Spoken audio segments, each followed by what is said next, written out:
Maghapon na umulan. Ayan, nagpakita rin yung araw, alas 4 na. At nandun yung mga kambing natin, masayang kumakain. So nakatanggap tayo ng balita mula sa munisipyo. At yung nireport kong kambing sa kanila noong August 20, kung saan nawalan tayo, namatayan tayo ng isang kambing. Mabilis na nag-reply ang PCIC at nagpadala sila ng form kung saan nanghihingi sila ng pirma mula sa yung kumbaga affidavit of disinterested person. Ibig sabihin pagpapatunay ito na meron ako namatay na kambing at sabi nila sa akin doon ay pipirma ang dalawang tao na hindi related sa akin. So ayan, ito ay isa sa proseso ng PCIC para makumpirma nila na meron ka talagang namatay na kambing sa iyong farm at papatunayan nito ng dalawang taong pipirma. So sabi sa akin doon ay maganda papirma ko sa dalawang kagawad ng barangay na hindi related sa akin. Okay, so yun, idodocument ko ang journey na ito o itong buong proseso ng pagpapasa ko nang sa ganun ay magkaroon ng bawat farmer o goat racer o iba pang livestock racer ng idea kung paano ito tumatakbo o paano umuusad ang mga papel natin mula sa farm papunta sa PCIC. The next day. Yan, okay, galing na ako sa munisipyo, kinuha ko na yung form ng ating affidavit of two disinterested person. Yan. Yan, so ito po yun. Okay, so kailangan dito, ang required nila ngayon ay dalawang kagawad ng barangay yung pipirma. Yan, tapos syempre kasi ayan, dito sila pipirma. Yan, fill up mo lang naman to, yung mga form mo, tapos yung cause of death ng kambing kung kailan. Yan, tapos dito kailangan ng kanilang number ng kanilang sedula. Tapos ito syempre yung pirma ng inyong kapitan ng barangay. Paalala, dapat yung pipirma dito hindi nyo kamag-anak. Okay, so dito syempre yung pipirmahin natin ay yung ating kagawad for committee ng agriculture. Tapos dito naman sa kabila ay sa na lang, peace and order. Yan, para ipa-check ko rin sa kanya yung validity ng aking mga photos ng kambing, nang sa ganun dumaan tayo sa tamang proseso. At syempre after nun ay pupunta na tayo kay Kap. At ayun na nga, pagpunta ko sa barangay, nandun agad si Kagawad Leo at si Kagawad Punyo. Sila yung sa agriculture tsaka sa peace and order. Tapos syempre napirmahan na rin ni Kap ready ang ating form. Yan, tapos na tayo magpapirma. Ayun lang, barangay katabi lang namin, oh. Ayun. Katabi lang ng aming bahay, kaya madali yung access ko sa mga ganito.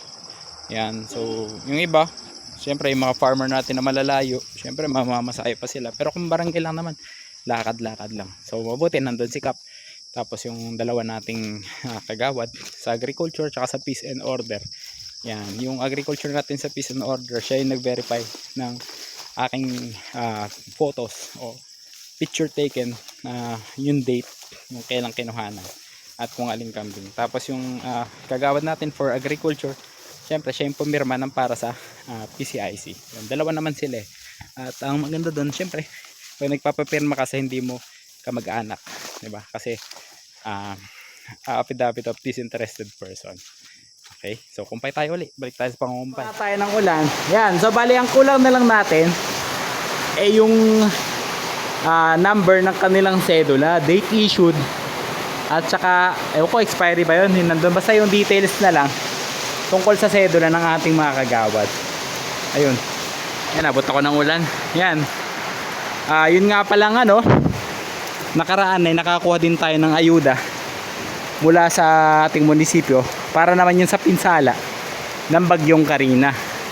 Ayan, so nakakuha ako ng 3,000 pesos dun. So sana nga nakakuha rin yung ibang mga farmers kung nakapagpasa sila ng mga requirements. Ayun, ang akin namang feedback dun sa munisipyo ay syempre sana man lang yung gawing isang linggo yung pinakapalugid para sa data collection, para nang gano'n makita yung damage talaga sa farm at ma-identify talaga kung sino yung dapat tulungan. Ayan, kasi parang 2 days lang yung binigay sa amin nun at biglaan pa. Ayan, pasensya na kung may matatamaan tayo sa video na to, pero ganun talaga eh, yun ang feedback ko sa nila.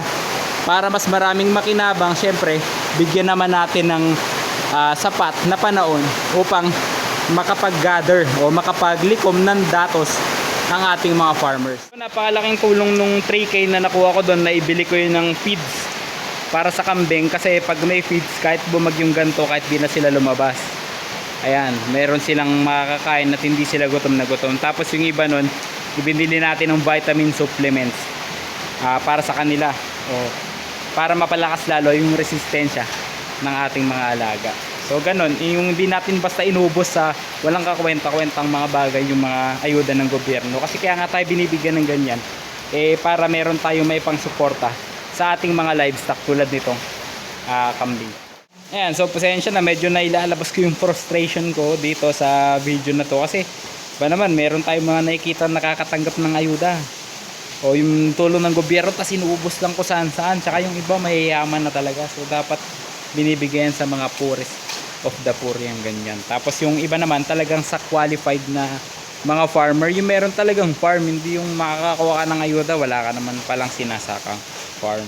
At syempre tuloy tayo mga kakambing sa ating pagpapalago ng ating kambingan, habang inaantay natin ang PCIC na hopefully sana hindi abutin ng election ban. Ayan, ay sana may proseso nila ng mabilis. Ayan, napapansin ko kasi madalas ang mga programa ng gobyerno na ganito ay dulo-dulo na, o kumbaga kung kailan tawag doon, yung coming baga. Ayan, kumbaga kung kailan yung dulong-dulo na ng mga deadlines, doon nila nilalapag. Ayan, sana mabago yung ganitong sistema, at nasa ganun kahit pa paano hindi naman din madelay ang mga pangangailangan ng mga farmers natin. Ayan, mga backyard racers na tulad ko na ganito, backyard ang alaga, na pwede rin naman pakinabangan to ng mga nag-uumpisa pa lang na goat racers sa iba't ibang lugar dito sa ating bansa. Okay, so yun lang kay mga na-share sa topic na ito, at sa mga susunod na videos natin, talakayin naman natin muli ang pag-atake ng mga aso dito sa ating farm. Ayan, na kahit na nilalagyan natin ng ating mga bakod, cyclone wire, tsaka ng mga steel matting, talaga namang makukulit at nakakalusot pa rin ang mga aso. So ano nga ba yung mga action o hakbang na ginawa natin at ng barangay upang mapigilan ang ganitong mga pag-atake ng mga asong ligaw, at meron naman na asong may-ari, di ba? Okay, so yun, tatalakayin ko yan sa mga susunod pa nating videos, at huwag nyo kalimutan mag-subscribe dito sa ating YouTube channel na Teacher Farmer Ali, at Facebook page ko na Kambingan ni Ali Boy. So ingat kayo dahil meron pa tayong isa pang bagyo na bibingka yata yung pangalan nun. Yan, Friday na ngayon, hapon daw yung dating. So sana naman hindi ganun maminsala sa ating mga kababayan dito sa ating bansa. Okay, so salamat muli sa inyong tiwala at suporta, at kita-kits tayo sa mga susunod pa nating videos. Bye bye!